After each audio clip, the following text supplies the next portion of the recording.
हम नए चुनाव पर जाएंगे, लेकिन इतना तो जरूर कहेंगे कि बुनियादी चीजें जो चली आ रही थी, आज नहीं, गरीबों के लिए राशन, पेंशन, ऐसी योजना 1980 में प्रारंभ हुआ इस देश के अंदर में, लेकिन आज भी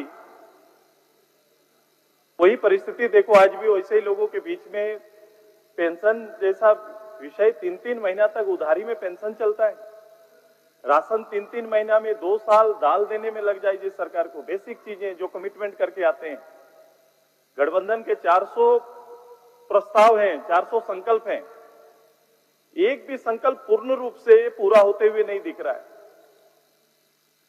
अब तो विश्वास जनता का लेने का समय आ गया है। अब इसमें अच्छा बुरा जो फैसला होगा वहां पर होगा। राज्य में आज भी जो परिस्थितियां हैं, वो सबसे बड़ी परिस्थिति राज्य में रोजगार का है। इस पूरे 5 साल की पूरी अवधि में हमने अपने कमिटमेंट, सरकारी रोजगार देने का जो भी आंकड़ा हमने प्रॉमिस किया था, सरकार ने जो तय किया था, अभी तक उसके मैंने इसी हाउस में आपसे कहा था कि 50,000 भी सरकारी आंकड़ा हम लोग पार नहीं कर पाएगी, सरकार नहीं कर पाएगी। कि जो परिस्थितियां रही है, आप तो 20 लाख 25 लाख जो भी आंकड़ा अभी बोला जाता है आपके औसत में, ना ऐसी सरकारी तो छोड़ो, प्राइवेट में भी इस तरह से रोजगार सृजन के लिए भी कोई इस तरह की तैयारी नहीं हुई। नीतियों के नाम पर आई, एक भी पूर्ण रूप से नीति नहीं बन पाया राज्य के अंदर में। ये सारे बोझ हैं, ये प्रस्ताव बोझ बने हुए हैं राज्य के अंदर और सरकार के ऊपर। चलिए, मैं चंपाइदा को बधाई दूंगा, क्योंकि आपके कार्यकाल में इस 5 महीना का ही कार्यकाल रहा, लेकिन आपके नेतृत्व में थोड़ा झारखंडी और झारखंडियत का आपने बोध कराया, एहसास कराया, इसके लिए आपको साधुवाद देते हैं।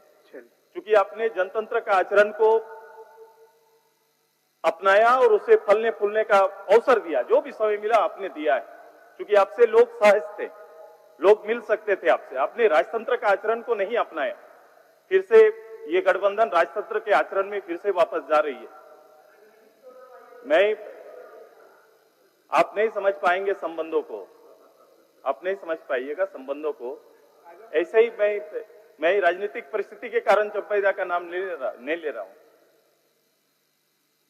उनके पीछे सुरेश बाबू, पूरे का समर्पण कहीं ना कहीं है। माननीय सुरेश बाबू, कर रहे हैं थोड़ा जल्दी। हाँ, मैं आज कोई आरोप प्रत्यारोप नहीं है। ठीक, फर्स्ट क्लास, आप बहुत सुंदर बोल रहे हैं, बहुत सुंदर बोल रहे हैं, लेकिन समय को थोड़ा सा पाबंदी है। नहीं, मैं समय के अंदर ही रहूंगा। ठीक, मैं इससे बाहर आपसे कभी आगे गया ही नहीं। जाना भी चाह तो अपने जाने नहीं दिया। नहीं, मेरा इच्छा भी रहता है कि आप आगे जाए, लेकिन क्या करें। चलिए, मैं बस मेरी ये जो समय बचे हैं, इस यही आपसे आग्रह होगा कि कुछ दिन से अगर कुछ भी आकांक्षाएं राजतंत्र के लिए अगर शेष है तो वो भी ये लोग पूरा कर ले। लेकिन अब पूरा हिसाब जनता के हाथ में आएगा और जनता निर्णय देगी। बहुमत आपको बधाई और फिर से आपको धन्यवाद इस उपलब्धि के लिए। धन्यवाद। आप साथ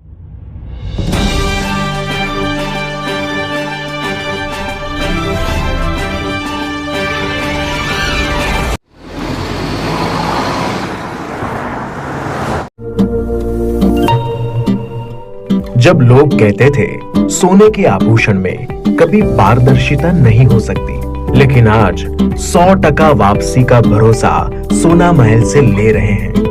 हमने करके दिखाया। लोगों को विश्वास नहीं था कि सोने चांदी के आभूषण कभी ईएमआई पर ले सकते हैं, लेकिन आज हमारे सभी ब्रांच में लोग अपने मनपसंद जेवर ईएमआई पर ले रहे हैं। हमने करके दिखाया।